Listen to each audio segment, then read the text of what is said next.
Qual é o limite entre fé, política e Estado? O Brasil é um país plural. Tem trabalhadores católicos, evangélicos, espíritas, umbandistas, candomblecistas, pessoas de outras crenças e também quem não tem religião, os ateus e os agnósticos. Numa sociedade assim, o Estado precisa servir a todos e não agir como extensão de uma igreja ou de uma moral religiosa específica. Afinal, esse é o centro da ideia de Estado laico, prevista na Constituição Federal de 1988. O problema, portanto, não está na fé existir, se manifestar e participar da vida social. Isso sempre existiu na história. O problema começa quando uma crença tenta ocupar o Estado e transformar política pública em regra religiosa para toda a sociedade. Na prática, esse deslocamento costuma favorecer grupos religiosos majoritários e empurrar para a margem quem já enfrenta discriminação. As religiões de matriz africana, as mulheres, a população LGBT+, quem pensa diferente e até quem não segue religião nenhuma. Para o movimento sindical, esse tema não é abstrato. Quando o Estado escolhe lado em matéria religiosa, ele abre espaço para leis desiguais, políticas excludentes e discriminação institucional. E onde cresce privilégio, diminui direito. Fé, Estado e direitos. Quem ganha e quem perde quando a religião ocupa o poder. Este é o tema do nosso Metalcast de hoje. E para conversar com a gente, recebemos o juiz federal, Dr. Renato Câmara Nigro, que é membro do Grupo de Trabalho da Comissão de Políticas Sociais do CNJ, o Conselho Nacional de Justiça, coordenador da minuta da Resolução 440 de 2022, da Liberdade Religiosa também do CNJ. Dr. Renato também é mestre em Educação pela Unicamp e pesquisador de temas liberdade religiosa, laicidade do Estado e democracia. Seja muito bem-vindo para esse papo, Dr. Renato. Obrigado, Glória. Uma satisfação estar aqui com vocês. Obrigado pelo convite.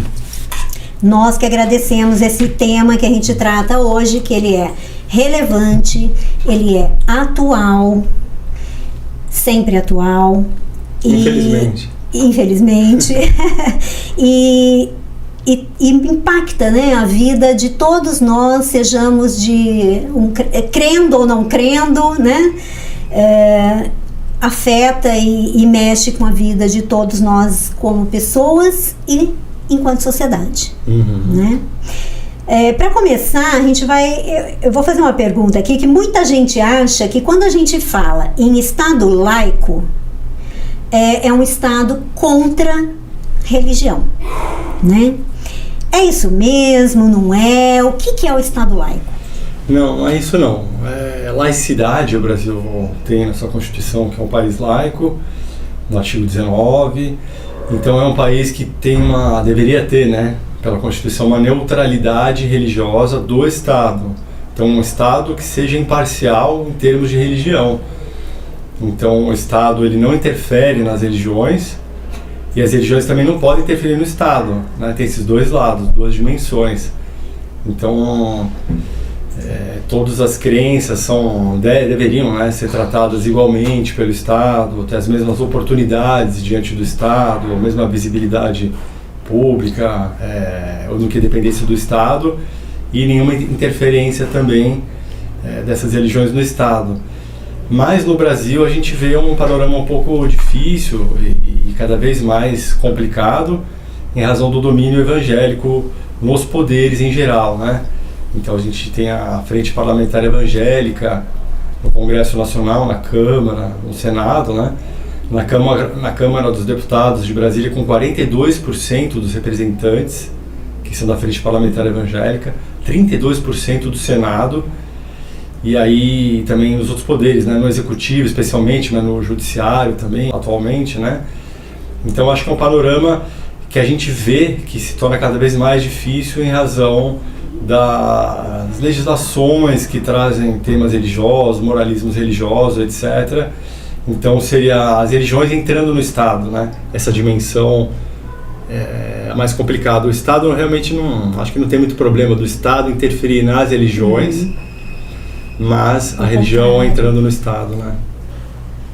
E quando o senhor fala em Estado laico, em laicidade, o senhor está defendendo, então, essa neutralidade institucional do Estado, Perfeito, né? O que isso significa na prática? É importante falar que o regime brasileiro, quanto a esse tema, é um regime de colaboração.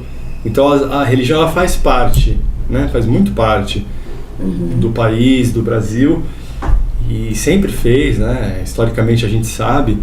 Então, não é deixar a religião de lado, não é nenhuma hostilidade à religião, pelo contrário, é tratar com igualdade, com neutralidade, né? Os credos religiosos, os segmentos religiosos. Então, é nesse sentido, né?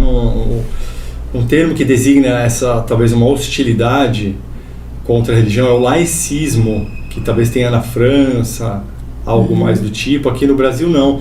O Estado colabora.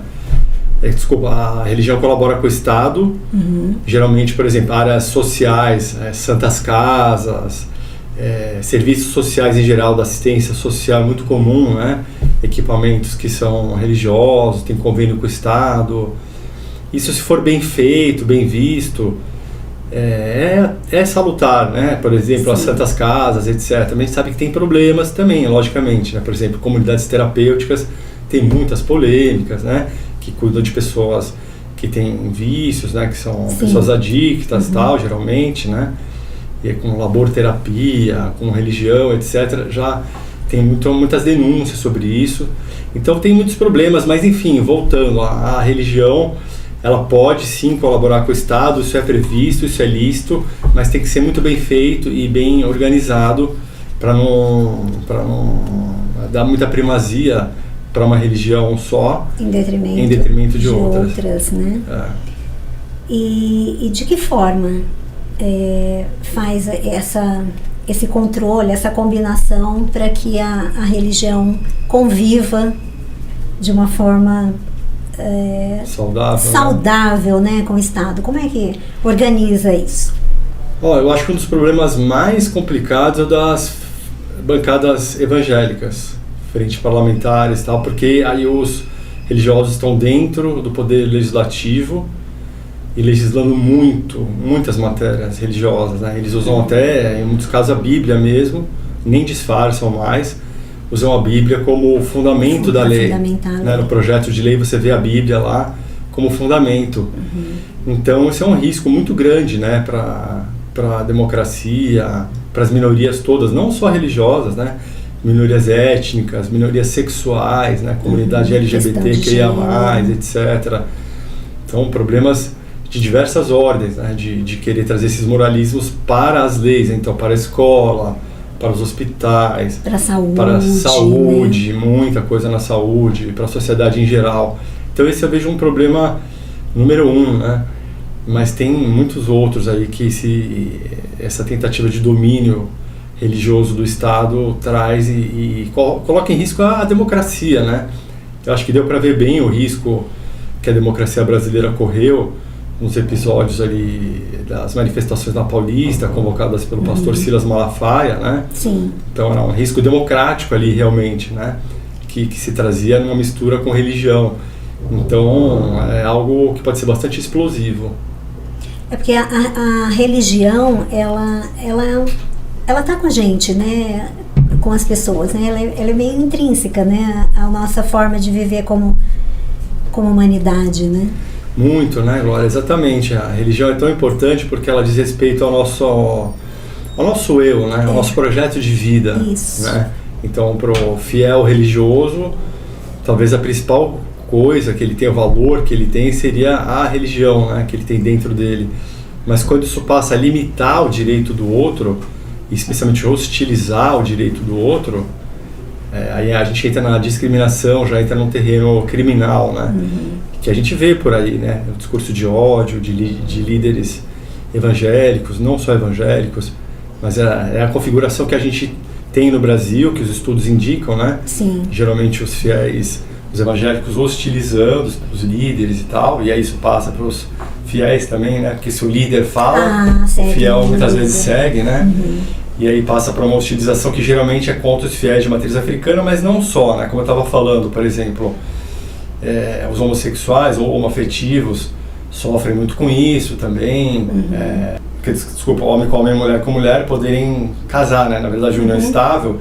Isso não teve um consenso do Congresso Nacional, deveria ser uma lei, não foi uma lei, por conta, me parece, né, muito por conta da bancada evangélica, né, frente parlamentar. Sim. Não saiu uma lei regulando isso.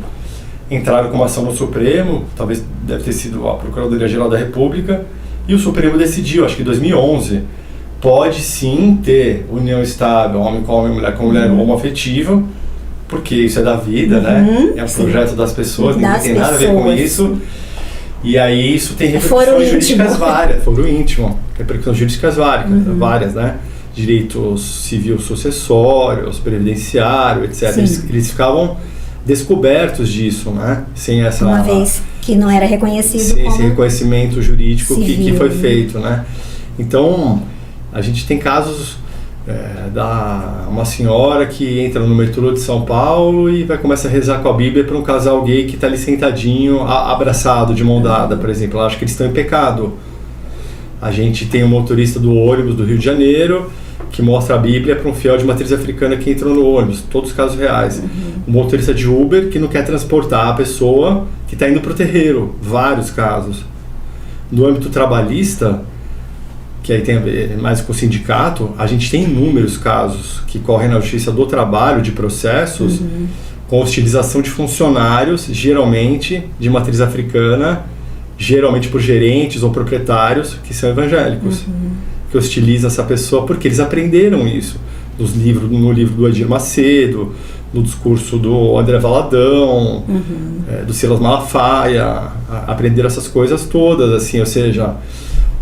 o gay está em pecado, né? Coisas do tipo, o fiel de matriz africana, a religião cultua demônio, né? Que nada tem a ver, uma grande ignorância, né? Se fossem ver, iam ver lá que as religiões de matriz africana cultuam o amor, ajudam muitas pessoas, os fiéis. Sim, mesmo tal. O próprio cristianismo, né? Sim, o amor, é o amar o próximo como a ti mesmo. E quando eu falo de evangélicos, é bom deixar claro aqui que não são todos de forma alguma, muito menos ainda os protestantes históricos, tá? Geralmente isso tá mais uma configuração que se apresenta mais nos pentecostais e neopentecostais. Muita gente boa evangélica, eu conheço vários, muita. Não acho que o evangélico de verdade seja assim. Eu acho que são as pessoas que deturpam muito a religião. E aí os fiéis ficam meio vendidos, né? Quando esses pastores, assim... Dentro do próprio catolicismo também tem suas... Tem, exatamente. Suas diferenças, suas divergências. No catolicismo também trazem isso, né? O catolicismo tem uma história complicada. Aqui no Brasil a gente sabe, né? Não só no Brasil, no mundo, né? Desde Desde o início do cristianismo, voltando um pouquinho, se a gente for falar de história, desde o início, né? É bem curioso isso. Na verdade, quando o cristianismo surgiu... A gente sabe que os cristãos eram perseguidos, tá nos filmes e tal, né, Coliseu, etc. Mas aí depois que o Império Romano se converteu, acho que 321 depois de Cristo, aí quem passou a ser perseguido foram os pagãos, que era a religião antiga de Roma, e os judeus também passaram a perder os privilégios que tinham lá na época.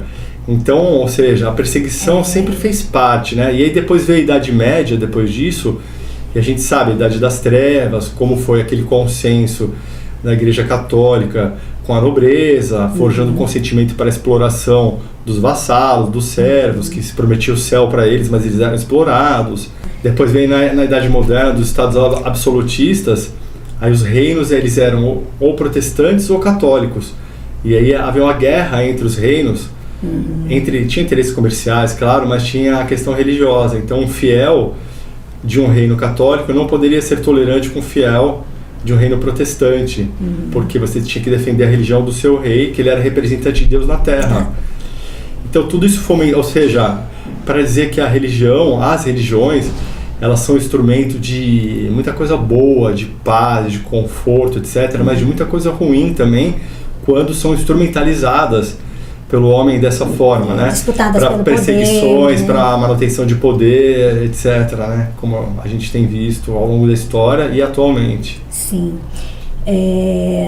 Eu acho que a gente já está entrando já no ponto principal aqui desse episódio, né? E a gente pergunta aqui quando a religião deixa de ser uma convicção da sociedade e passa a orientar o aparelho de Estado, quais são os riscos que aparecem para a democracia? São riscos grandes, né? Então, risco democrático, esse que eu mencionei que ficou bem claro ali nas manifestações da Avenida Paulista, lá, feitas pelo Silas Malafaia, convocadas por ele em apoio ao ex-presidente Bolsonaro.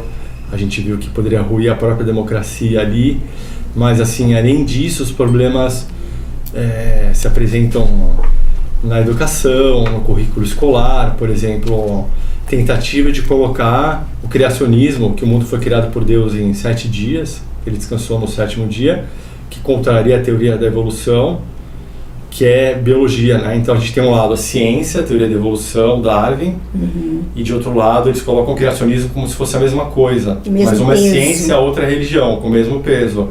Então, por exemplo, isso na escola vários outros problemas, né? Estudos de campo revelam que mesmo tendo a disciplina do ensino público, nas escolas públicas, né? Ensino público religioso, isso é mal dado, mal gerido. Muitas vezes não é facultativo esse ensino público religioso, que é só para católicos e evangélicos, ou seja, alunos de religiões minoritárias são obrigados a assistir. Ignora as demais. Muitas vezes são obrigados a assistir a aula, a participar de orações coletivas, tem alguns símbolos religiosos em algumas escolas, coisas assim. Saindo da educação, entrando na área da saúde, a gente tem vários problemas, né? Por exemplo, questão de educação sexual, que na verdade, se você for pegar o padrão ONU, Organização das Nações Unidas, esse padrão ONU vai dizer que tem que dar educação sexual para crianças e jovens, sim, porque é uma forma de prevenir contra a violência que existe, né, sexual, contra crianças e jovens, por exemplo, os abusos. Até dentro da própria, às vezes, que geralmente acontece, né, dentro das famílias ou de conhecidos, né, esses abusos. Então, para prevenir isso, a educação sexual deveria acontecer, mas tem uma resistência religiosa sobre isso. Ou seja, olha aí, olha o tamanho do problema. A gente está falando de um padrão europeu, aqui que preconiza seja dada a educação sexual, chega aqui no Brasil não é para dar, porque moralismo religioso. Então a gente está falando de religião contrariando ciência, contrariando modernidade, contemporaneidade. É uma volta ao passado, né? Uma volta à Idade Moderna, à Idade Média, alguma coisa assim, né? Então, ainda para falar de saúde, né? Eu acho que a própria questão do aborto, né? Do aborto é bem polêmica, né? Aí a gente tem os abortos legais, né? Que são 3 tipos, e eles querem restringir, eles querem tirar esses tipos. Então, ou seja, mesmo para os abortos possíveis, que é decorrente de crime, feto anencéfalo, e eu estou me esquecendo da terceira hipótese, mas mesmo para esses abortos legais, eles dificultam muito a realização dos abortos na prática, né? Tem várias notícias sobre isso na imprensa, né? Sim. Políticos envolvidos nisso, tem até uma senadora famosa que é envolvida no caso desses aí. Então, esse caso do aborto são bem complexos, assim, causam muito rumor. A gente tem, por exemplo... Mas não deixa de ser uma questão religiosa interferindo... Não, é uma questão totalmente religiosa interferindo. Saúde, né? Interferindo na saúde. Na saúde, na vida. Né? E de minorias, né? Quer dizer, de minorias não, eu digo de pessoas que já estão em situação de vulnerabilidade social, né? Mulheres, uma menina de 12 anos, grávida... Exato. Decorrente de um estupro. Exato. Aí não querem deixar a menina abortar por razões religiosas, fazem toda uma pressão, às vezes na frente de hospital, etc. Tem que mudar a menina de local, botar no avião para ir para outro lugar para fazer o aborto, coisas desse tipo, né? A gente tem também questões até menores, né? Por exemplo, métodos de contracepção, né? Para não engravidar. As religiões majoritárias parece que em geral são contra, né? Inclusive o catolicismo, ao que me parece. Mas aí você tem o problema de, por exemplo, o SUS, Sistema Único de Saúde, atende a população inteira, Sistema Universal, e deveria atender todas as frentes do SUS previstas. Aí vamos supor, tem um hospital, isso é fato, né? Isso acontece. É concreto. É concreto. Tem um hospital, aquela colaboração religião com o Estado, né? Tem um hospital católico, que daí vai lá, a pessoa tem que fazer um aborto ou tem que ministrar algum desses métodos contraceptivos, pílula do dia seguinte. O médico não quer dar, porque ele alega a consciência dele. Ele até pode mesmo alegar, mas o hospital não pode deixar de fazer. Alguém tem que ministrar isso, porque ele está dentro do SUS, ele é contratado para fazer isso. Ele pode se recusar a fazer. O profissional pode se recusar, mas alguém tem que fazer. E tem que fazer tem que continuar esse atendimento. Dito correto, né? Não pode deixar a pessoa esperando um tempão lá para fazer, esperando chegar alguém, localizar alguém. Então tem muitos problemas sobre isso, assim, os métodos contraceptivos, o DIU, por exemplo, não querem colocar um DIU, dispositivo intrauterino, que previne gravidez da mulher, porque contraria dogmas religiosos. No hospital do SUS, que tem convênio, né? O SUS tem convênio com o hospital, na verdade, particular, né? Geralmente religioso, católico. Não querem colocar um DIU numa mulher muitas vezes, ou algumas vezes em alguns locais, por conta de crenças religiosas. Então, influindo aí na área da saúde, né? E se for pegar, então, está em todas as áreas, né? A gente tem na saúde, na educação, no âmbito trabalhista, que eu mencionei um pouquinho, nas ruas, em geral, transporte público, privado, Uber, ônibus, metrô, está em todo lugar, né? Isso que a gente nem falou das violências físicas, né? Sim. Estamos falando das violências simbólicas, causadas pela violências retóricas, né? Exatamente. E quando a fé entra no Estado, que tipo de lei começa a surgir? Então, geralmente leis que simbolizam que aquela religião é dominante no Estado, né? Então, tanto atos públicos, né, administrativos, quanto leis, né? Tipo essa cidade, aqueles portais, né? Na entrada das cidades, várias cidades. Essas cidades pertencem a Jesus Cristo, essa praça é dedicada ao Senhor Jesus, aí tem os salmos lá, né? Leis que incorporam práticas religiosas no funcionamento público, né? Então, interferindo no Estado, administração pública, moralidade, impessoalidade administrativa, leis que limitam direitos com base em crenças específicas, né? Estou usando aqui minha colinha, tem uma lei do Estado de Rondônia, por exemplo, que falava que a Bíblia, né, fica considerada como uma fonte doutrinária para todas as outras religiões, para princípios, usos e costumes de todas as comunidades e igrejas. Então, olha a pretensão, né? A Bíblia vai servir para todas as... É uma referência para todas as religiões, né? Então, tem lei que regula até comportamento do comércio, por exemplo, não pode vender álcool em tal dia. Tem uma lei dessa que eu falo no meu livro, o livro ainda a ser lançado. Tem tanto tipo de lei esdrúxula que traz. Eu tenho um capítulo grande sobre isso. Tratando especificamente de cada uma, né? Pra gente sair um pouco da teoria e entrar nesses casos concretos, né? Eu acho que assim, um exemplo vem lá do município de Assis, né? Aqui no interior de São Paulo, que o TJ julgou inconstitucionais leis municipais que obrigavam a colocação de exemplares da Bíblia em bibliotecas públicas. Exato. E também discutiu uma norma semelhante ligada às escolas, né? O entendimento do TJ foi de que esse tipo de imposição fere a neutralidade do Estado. Por que casos como esse são tão importantes para a gente entender esse limite entre fé pessoal e uso simbólico do Estado? Pois é, porque é uma tentativa de dominação religiosa dentro do aparato público, né? Então, uma tentativa de dominação mesmo, né? A teologia do domínio, né? Então, eles tentam estar em todos os lugares com o máximo de símbolos e moralismos religiosos possíveis, né? Assim, isso acontece bastante, não é todo mundo. Então, a gente tem essa questão das escolas. Isso acaba aparecendo de monte, né? Então, os municípios, estados... teve caso julgado pelo Supremo no Amazonas, proibindo essa determinação de que a biblioteca pública tem que comprar a Bíblia, tem que ter um exemplar da Bíblia lá. Tem a questão da oração o momento de leitura da Bíblia ou da oração antes das sessões legislativas nas câmaras municipais, aparece de monte isso, até que o Supremo julgou recentemente, é um voto monocrático do ministro Alexandre de Moraes, mas ele liberou que possa ter uma leitura, mas que isso não é obrigatório para o presidente da sessão fazer essa leitura, mas que pode fazer, sim, se tiver um consenso. Aqui em Campinas a gente tem uma questão da entronização da Bíblia, né? Então a criação de um espaço especial ali para a Bíblia ficar num dispositivo ali, um lugar de destaque, boa. Também eu acho que foi cassado isso pelo TJ de São Paulo. Então a religião entrando cada vez mais no público, né? E nas casas legislativas, né? O que é bastante complicado. A questão da cristofobia, por exemplo, é uma questão também que ela surge direto em vários municípios e ela é pulverizada, né? Eu acho que é uma estratégia deles, né? De ficar discutindo isso. Eles entram com projetos de lei nos municípios, aí o Ministério Público geralmente entra com uma ação contra isso, vai para o Tribunal de Justiça, que julga já no segundo grau mesmo direto, não passa pelo juiz, e aí geralmente decreta que isso é inconstitucional, ou seja, não tem cristofobia.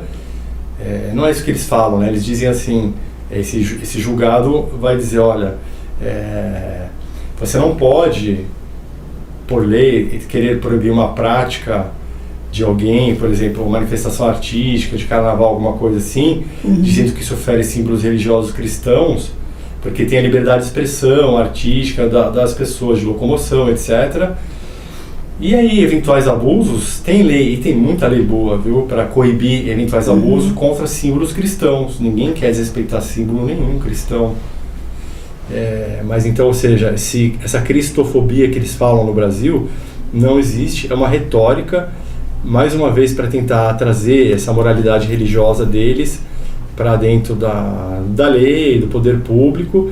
O Brasil é um país que tem quase 90% de cristãos. Então a cristofobia existe no mundo. Em alguns países existe perseguição a cristãos.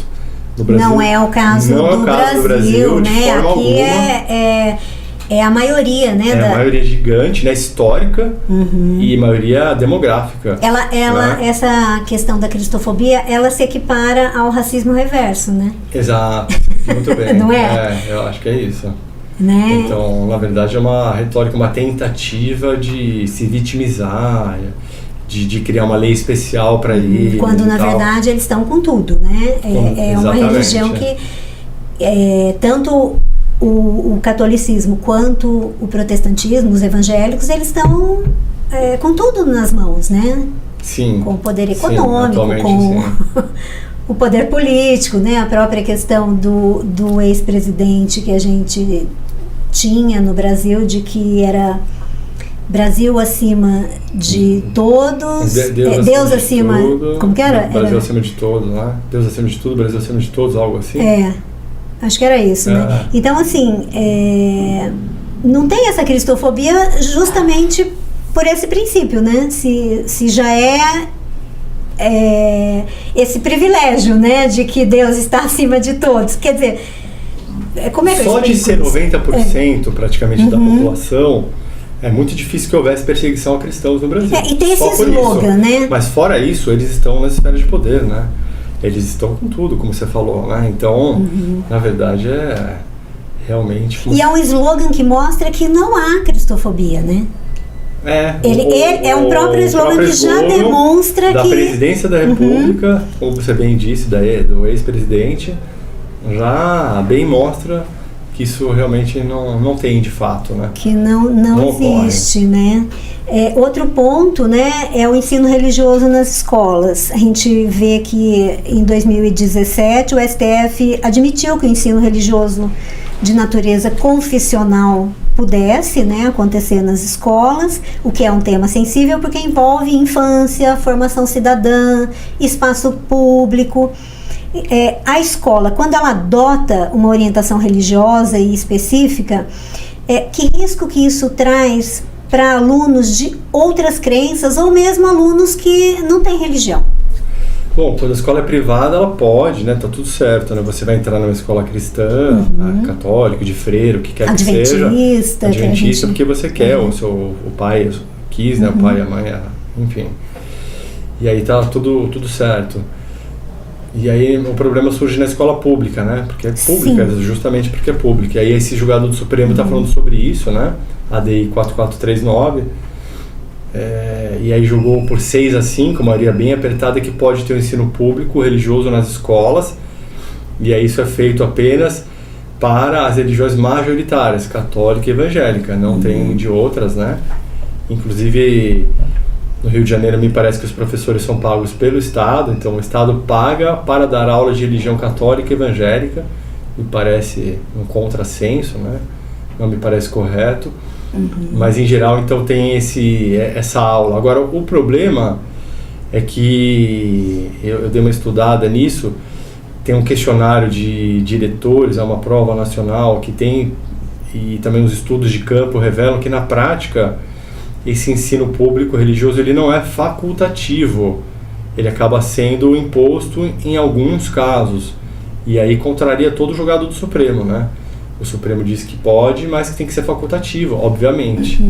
Quando isso não é facultativo, explícita ou implicitamente, isso compromete demais, né? Então, uns estudos de campo que eu observei, eu menciono isso na minha dissertação de mestrado, mostram práticas, por exemplo, como orações coletivas, ou seja, todo mundo participando de oração antes do horário das aulas, presença de símbolos religiosos nas escolas, né? Escolas públicas é bem comum, um ensino com conteúdo predominantemente cristão, né? Esse proselitismo, né? Essa catequese que acontece, então, mesmo fora da disciplina das aulas. E aí vem, logicamente, né? Acho que é inerente pensar um silenciamento de religiões minoritárias, né? Uma estigmatização, constrangimento de alunos que não querem assistir às aulas, que os pais não querem que assista, ficam sem atividade letiva no horário, muitas vezes, ficam ali no pátio esperando, e só por isso, são crianças, né, em geral, são estigmatizadas, né? Por que eu não estou indo para a aula? Tiram sarro dela, passam medo, vergonha, acaba tendo uma pressão, né? E um prejuízo, né, educacional, né? Prejuízo educacional, né?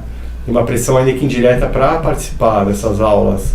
Então acaba tendo, em geral, um favorecimento, né, das religiões majoritárias em algumas escolas públicas. Alguns estudos de campo revelam isso. Então é um ensino público religioso aí que é bem errático, ao que me parece. A discussão fica nítida, né? Não se trata de impedir a fé de participar do debate público, mas de impedir que uma fé específica, né, use o Estado para reduzir direito, para excluir minorias e transformar a cidadania em privilégio de alguns, né? O problema não é a fé, né? O problema é toda essa... linda, né? Que cada um exerça a sua fé. Sim. Da forma mais plena possível, sejam muito felizes com a fé, os irmãos evangélicos, católicos, espíritas, umbandistas, candomblecistas, os ateus, os agnósticos. Isso, a gente não falou dos ateus, né? O Estado é tanto dos ateus quanto dos crentes, né? Os crentes, eu digo em geral, né? Crentes em alguma religião, né? É de todos, né? Sim. Então, tem islâmicos no Brasil, a gente tem mais de 140 religiões no Brasil, pelo mapa de religiões da FGV. Então, que a gente possa conviver, né? O que a gente quer não é excluir ninguém, né? É só respeito. É o respeito à religião de cada um, né? Mas que o Estado seja neutro, né? Porque não tem como respeitar se não existe um respeito dentro do Estado, né? Se a religião está falando de dentro do Estado agora, né? Fica bastante complicado. Os próprios indígenas, né, que desde o começo da nossa história eles já sofriam com esse processo, né, muito, né? De ter que deixar de lado a sua própria fé e... O próprio descobrimento, o achamento do Brasil era uma missão religiosa, comercial e religiosa. O Papa de então libera o reino de Portugal para conhecer as novas terras e dominar, desde que convertesse os infiéis, que eram os indígenas. Então a gente vê o tamanho do problema, né? O primeiro ato público realizado no Brasil foi uma missa religiosa. Então a gente vem disso, né? Vem desse histórico, né? De apagamento das religiões minoritárias, né? Dos mais fracos, dos mais humildes, né? Sim, e é uma luta permanente, né? É uma luta permanente, infelizmente. não tem um dia de descanso. Esse debate, ele interessa muito a classe trabalhadora também, né? No local de trabalho, no sindicato, na vida pública, as pessoas convivem com crenças diversas, né? E o Estado precisa garantir igualdade de tratamento para todas as pessoas, né? A questão da laicidade, da pluralidade. Para o sindicato combater o capitalismo, o racismo, o machismo, toda e qualquer forma de discriminação, faz parte da luta de classe. Como que a defesa do Estado laico pode ajudar a proteger os direitos sociais e trabalhistas? Bom, acho que eu começaria falando sobre essa questão do ambiente de trabalho primeiro, né? Então é preciso que existam ambientes de trabalho respeitosos em relação à religião de todos e a não religião, né? Você bem lembrou dos ateus e agnósticos, né? Então todo mundo, independente da sua crença, é trabalhador igual e não pode ser menosprezado, hostilizado, vítima de discriminação nas suas empresas, como ocorre em muitos casos. Basta fazer uma pesquisa nos sites do TRT, Tribunais Regionais dos Trabalhos, né? Tem em cada estado, São Paulo tem 2. A gente vê que tem muita hostilização, geralmente naquela configuração que eu mencionei, né? Evangélico contra fiel de matriz africana. Então isso é uma dimensão. E aí então esses valores majoritários, eles religiosos, eles estando dentro das empresas complicam muito o ambiente de trabalho, né? E aí também os direitos sociais dos trabalhadores, eu acho que eles ficam em risco também. Eu acho que eles ficam em risco quando você coloca uma ideologia religiosa majoritária que geralmente está muito junto do poder, né? Muito junto do capital, né? Então, mais ou menos como se tinha ali fazer uma analogia grosso modo, como se tinha lá no feudalismo, né? Você tinha o consentimento ali da igreja católica de então, com a nobreza, para explorar os servos e vassalos, ali no feudalismo. A gente pode ter uma configuração desse tipo também, hoje em dia, nas empresas. Não estou falando que existe, mas pode acontecer algo do tipo, né? Então,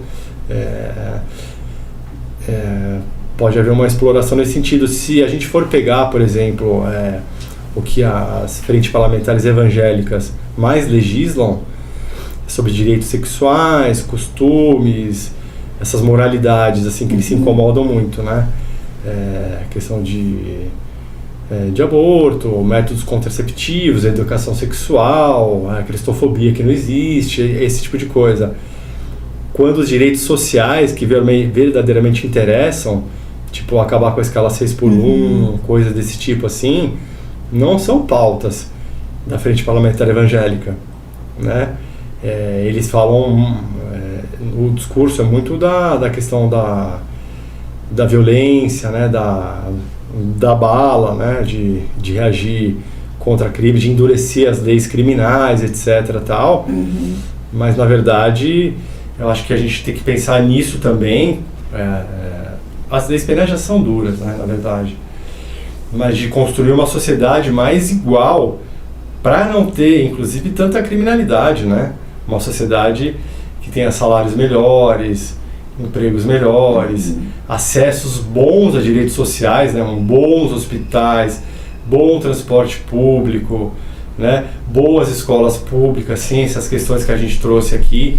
Então essas são as pautas que eu acho que interessam para o povo brasileiro, igualdade, né? Não legislar religião, igualdade das pessoas, acesso aos sistemas públicos com dignidade, né? Melhorar as coisas, né?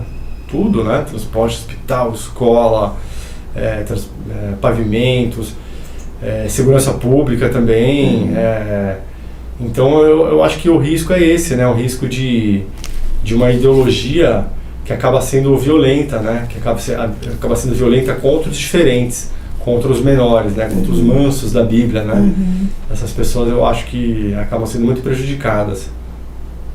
E a gente está assistindo, né, mais uma vez, infelizmente, questão de guerra, né? E essas guerras também têm tudo a ver com essa questão religiosa, né? Glória, por exemplo, a guerra agora Estados Unidos e Irã, por exemplo, se você for pegar no site da Casa Branca, a gente pode ver lá que tem, por exemplo, menção à guerra espiritual, a comemoração do dia de São Miguel, São Michael, a Casa Branca, no pronunciamento oficial, falando sobre guerra espiritual. Isso é certo? Isso é um papel de um presidente da República, da Casa Branca? Isso é o papel de um presidente da República de qualquer país? Falar em guerra espiritual, ou seja, se existe uma guerra espiritual, eles são o bem, né? E quem é o mal? O mal ali para eles, acho que é o que eles acham que é comunista, sei lá o que eles acham que é. E aqui no Brasil, se essa moda pega, e a questão da batalha espiritual é muito falada, né? Por vários pastores aí. Quem é o mal? Muitas vezes o mal que eles colocam são os fiéis de matriz africana, os líderes, né? Os sacerdotes religiosos. Ou o mal é simplesmente aquele ou o mal é simplesmente aquele que está contrário à minha ideia, né? Também, né? Mas, por exemplo, o mal aí acaba sendo, por exemplo, tem uma declaração bem violenta do André Valadão, tá na imprensa, eu posso falar, contra a comunidade LGBT. Ele me parece, estou supondo, ele me parece que isso gera até ataques contra a comunidade LGBT. Então, quem é o mal? Ali, o mal para eles são esses. Olha o perigo disso. Um livro do Edir Macedo que demoniza a religião de matriz africana, um discurso eventualmente do Silas Malafaia. Quem é o mal? Se ele está demonizando a religião de matriz africana, o mal é o demônio. Eles acham que o demônio está lá. Esse é o mal. Então olha esse perigo de falar em guerra espiritual, o Estado falando disso, por exemplo, né? Os líderes, que são líderes políticos, religiosos. Apontando que é o bem e olha o que é o mal. Olha o perigo disso. Vai totalmente contra a Constituição Federal. A Constituição Federal fala construir uma sociedade livre, justa, solidária, erradicar a pobreza e a marginalização, diminuir a desigualdade, uma sociedade fraterna. A gente está na contramão. Eu acho que em muitos pontos a gente está na contramão. É muito perigoso o que está acontecendo. E como que a gente defende essa liberdade religiosa assim, de maneira efetiva, sem cair no erro de privilegiar a religião mais forte? É difícil, né? Assim, eu fico um pouco pessimista, mas não posso passar esse pessimismo. Eu fico pessimista quando eu penso na frente parlamentar evangélica, nos líderes políticos religiosos, né? Mas a gente tem que fazer o nosso trabalho de formiguinha, né? Eu acho que a gente tem que falar, como a gente está falando aqui, para as pessoas entenderem o perigo disso tudo, entenderem que o próximo, antes que seja tarde. O cidadão, todos os cidadãos, todas as pessoas podem ter suas religiões, não tem demônio. Claro, gente, percebam isso, existe bandido em todo lugar. Quanto diariamente, praticamente diariamente, eu vejo no meu Instagram denúncia contra pastores, pedófilos, etc., padres. Isso tem também, fiel de matriz africana também, que abusa de mulheres, tem em todo lugar, bandido tem em todo lugar. Mas não é uma religião que preconize qualquer coisa de mal, qualquer coisa de demônio, eu conheço, né? Então, essa é uma ladainha, assim, que as pessoas não se deixem ter essa é uma manipulação, né? Esses líderes tentam manipular as pessoas para criar um sentimento de grupo, uma união de pessoas contra alguém. Quando você une contra alguma coisa, você consegue mais união, né? Infelizmente. Então, que as pessoas, o ódio, né? É o discurso do o ódio catapulta, né? O ódio, ele nas redes sociais, por exemplo, ele viraliza, né? Então, que as pessoas se atentem contra isso para enxergar o ser humano como o próximo, que Jesus falava. Jesus falava, amai o próximo como a si mesmo. Aonde está isso? Nessa vertente de ódio das pessoas, dos pastores, contra gays, contra fiéis de matriz africana, mulheres, né? Bom você falar sobre as mulheres. Pobres, né? Veja o padre Júlio Lancelotti. O padre Júlio Lancelotti defendendo pessoas em situação de rua, sendo objeto de ódio. Cadê a fraternidade do Cristo nisso? É totalmente o contrário. Amor, né? Cadê o amor, o amor fraterno, né? E a questão das mulheres, que você mencionou, muito importante, estava escapando, né? Muitas doutrinas religiosas aí cristãs, ou algumas pelo menos, colocam o papel do homem como primordial e a mulher submissa, né? A mulher obedecendo, o homem sendo submissa. E isso me parece que não produz boas coisas, né? Não é o lugar da mulher, o lugar da mulher é onde ela quiser, né? A mulher igual ao homem, somando, né? colocar a mulher como subalterna, submissa às decisões do homem, será que não está ajudando a produzir essas violências domésticas todas? A gente estava falando aqui de uma matéria que saiu ontem na Folha, que aí no Brasil a gente tem 15 casos de estupros coletivos por dia. 15 casos por dia de estupros coletivos no Brasil. Será, estou colocando como dúvida mesmo, que isso tudo não contribui para enxergar a mulher como menos, como submissa, como posso fazer o que eu quiser? Tem doutrina religiosa que diz que a mulher tem que fazer sexo com o seu marido, sim, tipo, ela tem o débito. Faz parte tem do obrigação. Tem obrigação. Então, o que a gente vai gerar? O que vai acontecer nas casas com um tipo de discurso desses, né? É muito complicado. Sim. E o que precisa existir para que católicos, evangélicos, espíritas, umbandistas, candomblecistas, judeus, muçulmanos, pessoas indígenas e quem não tem religião convivam com respeito? Olha, olhando assim os países mais desenvolvidos, aquele padrão ONU que eu estava falando, a gente tem a declaração de Rabat, que é uma cidade lá do Marrocos, que foi onde se reuniram vários especialistas no âmbito da ONU. Então é preciso que essas religiões convivam mais, assim, em fóruns interreligiosos, sabe? Que o Estado fomente isso, que o Estado elabore. Isso inclusive vem daquela convenção que virou Constituição. A Constituição Interamericana contra o Racismo obriga o Estado brasileiro a fazer políticas de ação afirmativa na área racial, inclusive na área do racismo religioso. Então é preciso que o Estado faça políticas educativas sobre isso, que o Estado intervenha. Eu não tenho visto essas políticas. Será que é porque eles estão dominando muitas esferas do Estado? Coloco isso como pergunta.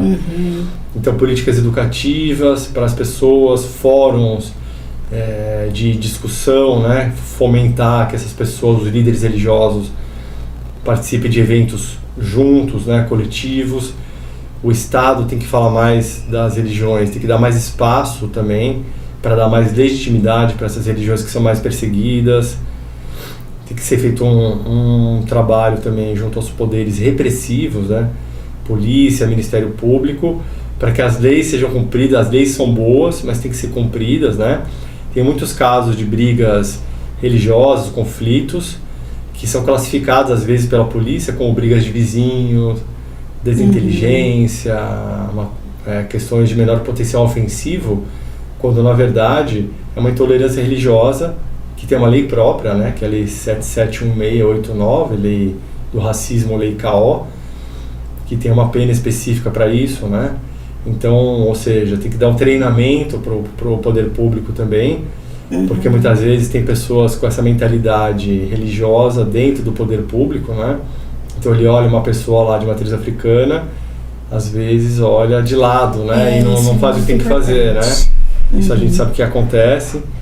Então tem muita coisa a ser feita aqui, a gente pode fazer um programa só sobre isso. O que a sociedade precisa vigiar para impedir que a democracia vire um instrumento de exclusão? A sociedade tem que vigiar para que a religião não vire instrumento de exclusão, né? Então, é tudo isso que a gente falou, né? Acho que a sociedade tem que evitar, eu diria, aproximando das eleições, né, de votar em representantes políticos religiosos. Eu acho que isso é bem delicado, né? Então você tem assim, não é ilícito, né? Tanto que eles estão lá, nem sempre é ruim, né? A gente tem religiosos como o pastor Henrique Vieira, por exemplo, que é protestante, que é evangélico, que fala de democracia, fala de valores humanos, humanísticos, né? Fala de igualdade.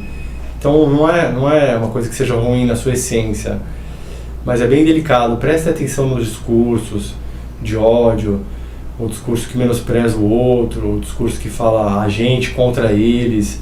Isso não é de Cristo, isso não é de Deus. Deus falava de amor ao próximo, de acolhimento. Preste atenção nisso, nesses discursos, e não votem nesses políticos, né? Eu acho que a gente precisa reagir dessas formas e fazer o nosso trabalho de formiguinha, né? No dia a dia, acolhendo um vizinho, de repente, que você não fala porque você acha uma coisa ou outra. Se aproxime, ouça as pessoas, vamos tentar nos irmanar mais, né, como sociedade, né, viver esses ideais do Cristo mesmo, né, que eu tanto rezo para Ele todo dia, para que a gente possa ser seres humanos cada vez melhores, né, mais fraternos, mais acolhedores, mais empáticos, entrar um pouco na dor do outro, na visão de mundo do outro, que vai nos enriquecer, né. A sociedade brasileira, ela é pluralista em vários sentidos pela Constituição, desde o pluralismo político, né, que nada mais é do que as diversas correntes de pensamento que devem existir na sociedade. Então é o fundamento da República do Brasil o pluralismo político, ou seja, é desejado que existam várias correntes de pensamento, inclusive religiosas, né, por que não? O pluralismo do ensino, outros pluralismos que existem também, ou seja, mas desde a base da Constituição, né, da República como fundamento, né, um pilar da Constituição, de 5 pilares, é o pluralismo. Então, é muito bonito essa riqueza. O que mais caracteriza o Brasil, eu diria... E a democracia. E a democracia, bem lembrado, é essa riqueza cultural do diferente, né? Então, você ter várias religiões, várias cores, várias ideias, várias correntes, isso enriquece a sociedade brasileira, né? Então eu acho que isso é a nossa grande riqueza, né? Eu acho que é isso que torna o Brasil diferente, né? Do vira-lata que a gente está se apropriando, né? Tem um pensador que o Eduardo Gianetti, ele fala, é melhor ser o vira-lata do que o Doberman da polícia alemã ou o poodle da madame, né? O vira-lata é um simpático, tem muita saúde, né? O caramelo, símbolo do Brasil, coisa linda.